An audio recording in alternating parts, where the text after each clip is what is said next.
If the first two forums are any indication, there will be an overflow crowd tonight. Interest in the debate is very high right now.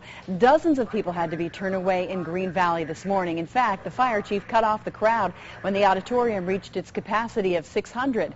Political specialist Bud Foster says the crowd was what you'd expect in a politically active community like Green Valley. Even though it was apparent that the anti-government sentiment permeated through the crowd of 600 which gathered here at the West Social Center today, the audience for the most part was very courteous and very civil throughout. Even outside before the event began, those carrying signs, mostly in favor of reform, sat or stood quietly, no raised voices. Let's show the rest of the nation that these type of forums are essential to democracy and don't have to become shouting matches. Admonished by Bush administration Surgeon General Rich Carmona to remain civil, the people here seemed to come to learn, not to shout. The questions were taken by lottery. Givers did not face boos or catcalls, but an occasional question put her on the defensive. How can you support our country turning into a communist-run government?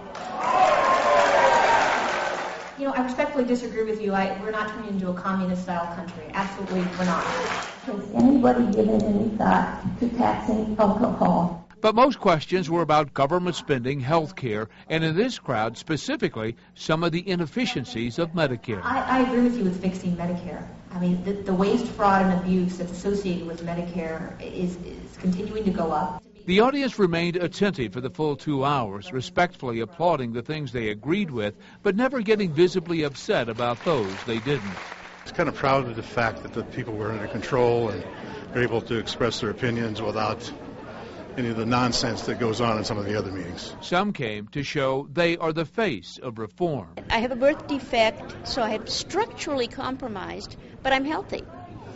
And How do you pay your medical bills? I don't go to the doctor. It's that simple. Healthcare reform is at the forefront of the national debate right now, and the stakes are high. Honestly, I don't want to come back here in the fall or next year and say, you know what, we failed. It was rather surprising some of the more controversial issues surrounding the healthcare debate did not come up at this forum here. However, with another forum in Tucson in about an hour or so, we'll see if the audience is just as cordial. In Green Valley, I'm Bud Foster, KOLD News 13, live, local, late breaking.